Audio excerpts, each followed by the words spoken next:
the fifth list of NLU consortium level counseling is finally out, and I know you have been waiting very patiently for this, and kudos to all of you जो आज तक इतने अच्छे से इस पूरे situation को handle कर रहे हैं एंड आज तक NLUs में कहीं ना कहीं एडमिशन पाने की कोशिश कर रहे हैं। आई होप आपको आपके पसंद का NLU मिल जाए, एंड इसीलिए आज मैं ये वीडियो बना रही हूँ ताकि मैं आपको ये समझा सकूं कि भाई अभी भी तुम्हारे पास चांस है even after the fifth list कि तुमको एक अच्छा NLU मिल जाए। And the only answer to all your prayers is the vacancy round. सबकी अलग अलग प्रायोरिटी होती है, सबकी अलग अलग एलिजिबिलिटी निकाली जाती है। जैसे कई बार ऐसा होता है कि टीयर 1 NLUs जो होते हैं वो एक रैंक को ब्लॉक कर देते हैं। जैसे फॉर एग्जांपल NLSIU नालसार ने रैंक को ब्लॉक कर दिया कि 150 या 200 के नीचे हमको कोई भी रैंक का बच्चा नहीं चाहिए, तो आप अगर 201 रैंक के हो तो आप एलिजिबल ही नहीं हो उनके लिए। इसी तरीके से बाकी सब NLUs की भी मल्टीपल तरीके की एलिजिबिलिटीज होती है, पहली बात। दूसरी बात ये कि अब तुमको ये मालूम है कि तुम फॉर एग्जांपल एलिजिबल हो for the vacancy round. Most NLUs में ये होता है कि even if you did not participate in the consortium counselling process, क्योंकि तुमको ऐसा लगा कि बहुत कम रैंक है मेरी, लेकिन अब तुम पार्टिसिपेट करना चाहते हो in the admission process, and अब तुमको ये समझ में आ रहा है कि वैकेंसी में मुझे कोई पर्टिकुलर NLU चाहिए है, तो तुम 100% इसमें पार्टिसिपेट कर सकते हो। तो यस, वैकेंसी में कौन पार्टिसिपेट कर सकता है? कोई भी ऐसा इंसान जिसने क्लैट एग्जाम में अपीयर किया है। अब देखो यहाँ पे आज मैं तुम्हारे लिए क्या लेके आई हूँ, क्या मैं तुमको प्रोसेस समझाने वाली हूँ? नहीं, आप पहले मेरे वीडियो में देख चुके हो, नहीं देखा है तो जाके ये वाला वीडियो देख लो, it is going to help you a lot. Secondly, सबसे पहली बात कि इस साल क्योंकि सबने देखा है ये चीज कि जो रैंक्स हैं वो बहुत धीरे धीरे चेंज हुई है ऑल थ्रू द लिस्ट, तो हम इस चीज से बहुत ज्यादा डर रहे हैं कि शायद इस बार वैकेंसी आएगी ही नहीं। लेकिन वैकेंसी जो होती है वो कंसोर्शियम लेवल काउंसलिंग की जो ये लिस्ट होती हैं इनके ऊपर बिल्कुल कतई डिपेंडेंट नहीं होती है। वैकेंसीज डिपेंडेंट होती है एक एक कैंडिडेट पे जो उस कॉलेज की सीट को रखना चाहता है या नहीं रखना चाहता है। कई बार ऐसा होता है कोई मेडिकल इमरजेंसी आ गई, कोई फाइनेंशियल इमरजेंसी आ गई, कुछ प्रॉब्लम हो गया तो लोग छोड़ देते हैं अपनी सीट्स। कई बार ऐसा होता है बेटर कॉलेज मिल जाता है, जैसे फॉर एग्जांपल किसी को टियर 3 NLU मिल रहा है एंड उसने MHCT दिया, उसको GLC मिल गया, तो ऑब्वियसली बात है they will choose GLC over any tier 3 NLU, तो वहां पे वैकेंसी क्रिएट होगी और वो जो वैकेंसी क्रिएट होगी वो आप फिल कर सकते हैं, क्योंकि आपका जो थॉट प्रोसेस है वो है NLU जाना। तो आज मैं आपको बताने वाली हूँ इन NLUs में जाना क्या आपके लायक है on the basis of what kind of placements they have been providing and कितने % of their batch is placed. Secondly, I am going to tell you कि किस लास्ट रैंक पे रुक के ये NLUs जो है ये वेकेंट सीट्स में सबसे लास्ट रैंक पे कौन सा बच्चा आता है, किस रैंक का बच्चा आता है, ताकि आपके दिमाग में ये थोड़ी सी क्लैरिटी हो जाए कि भाई हो सकता है मेरा हो जाए या हो सकता है कि मेरा ना हो, लेकिन आपको थोड़ी बहुत क्लैरिटी रहेगी जिसकी वजह से आपकी थोड़ी सी एंजाइटी को रिड्यूस कर सकती हूँ।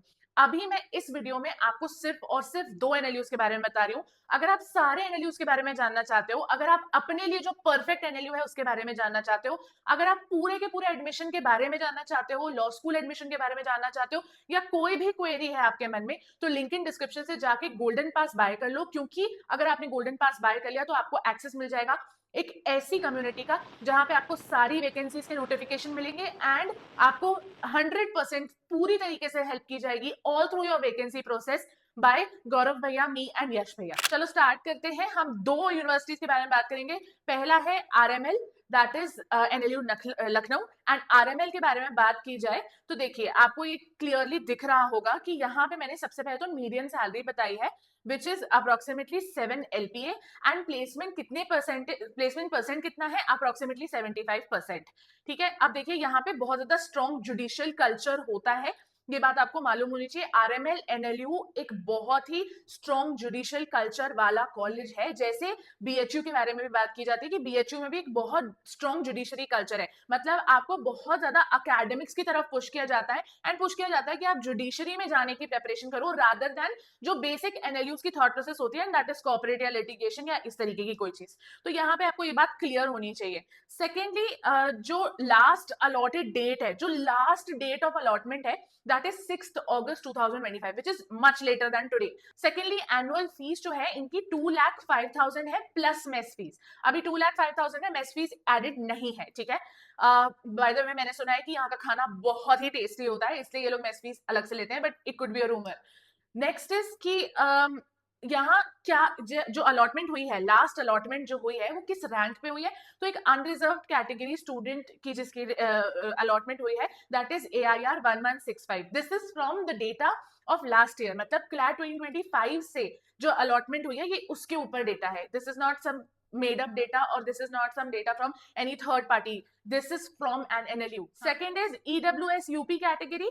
तो इसमें AIR 2904, OBC UP category 4081, ST UP category 29621, unreserved PWD category 35394, SCUP category 12,396 and NRI sponsor 33,218. वहीं कश्मीरी माइग्रेंट्स के लिए कितना 8,859 टू 23,352. ये एक रेंज दी है, ये अलॉटमेंट हुआ नहीं है, ये सिर्फ एक रेंज दी है कि इस सिचुएशन में इतने रेंज में अलॉटमेंट होता है कश्मीरी माइग्रेंट्स का.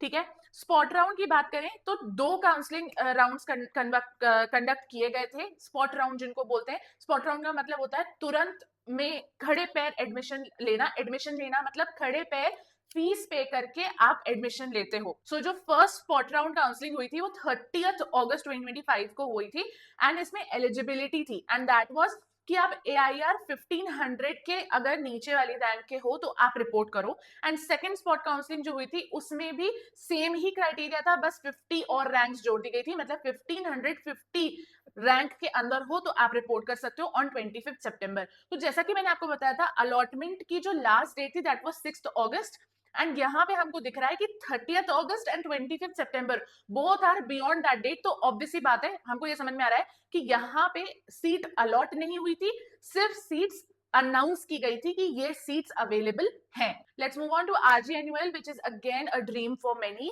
Let's talk about that. Median salary यहाँ पे 10 to 12 lakh per annum है, which I think is amazing. Secondly, placement यहाँ पे 56.10% है, which is also all right. ठीक है, अब यहाँ पे ऐसा भी नहीं है कि कोई जुडिशियल सर्विसेज वाला बैकग्राउंड है जैसे RML में था, लेकिन इसमें टोटली आप फ्री हो फॉर एनीथिंग, मतलब यहाँ पे कॉर्पोरेट, लिटिगेशन, जुडिशरी, आपको सब टाइप का क्राउड मिलेगा. ठीक है, लास्ट एडमिशन जो यहाँ हुआ है that is 1 September 2025. Annual fees कितनी है 2,97,500, बट यहाँ पे ऐसा कुछ भी नहीं लिखा है कि प्लस मेस चार्ज या प्लस हॉस्टल चार्ज, मतलब इसी में आपको सब कुछ मिलता है. ठीक है, अब यहाँ पे देख लेते हैं लास्ट अलॉटेड AIR कौन कौन मतलब किस किस रैंक के हैं. तो अनरिजर्व जनरल कैटेगरी जो है वो है 1704, all India SC 9,679, all India ST category 20,461 and all India PWD category AIR 50,544. ठीक है, शॉर्टलिस्टेड कैटेगरीज की बात करें तो यहाँ पे EWS special and NRI quota की बात की जा रही है. ऑल इंडिया EWS कैटेगरी में 2620 रैंक वाले व्यक्ति का को सीट अलॉट की गई थी. जम्मू एंड कश्मीर रेसिडेंट में जो लास्ट रैंक पे बच्चे को अलॉट की गई है seat that is 3206. Kashmiri migrant में 23,352 एंड NRI में 8,446. जैसे वहां पे क्या आपको रेंज दे दी गई थी, मतलब NRI से किसी ने उस सीट को लिया नहीं था, लेकिन इस रेंज में मोस्टली मिलता है. ठीक है, अब स्पॉट राउंड काउंसलिंग यस हुई थी 11 सितंबर 2025 को स्पॉट राउंड काउंसलिंग हुई थी, जिसमें 2 PWD कैटेगरी की सीट्स को कन्वर्ट किया गया था अनरिजर्व्ड सीट्स में, एंड 4 बच्चों को एडमिशन दिया गया था बाय RGNUL. क्या AIR था? Spot AIR was 1,795. Other than that all India SC category के 2 स्टूडेंट्स को मिली थी सीट, जो भी अप्रोक्सीमेटली उनका भी AIR 10,485. This is the last AIR. हम ये बात नहीं कर रहे हैं कि 2 लोगों को अलॉट हुई थी तो उन दोनों का AIR क्या है. This is the last AIR, least AIR पे किसको मिला है. अब आपने ये 2 तो देख लिए, RGNUL एंड RML NLU.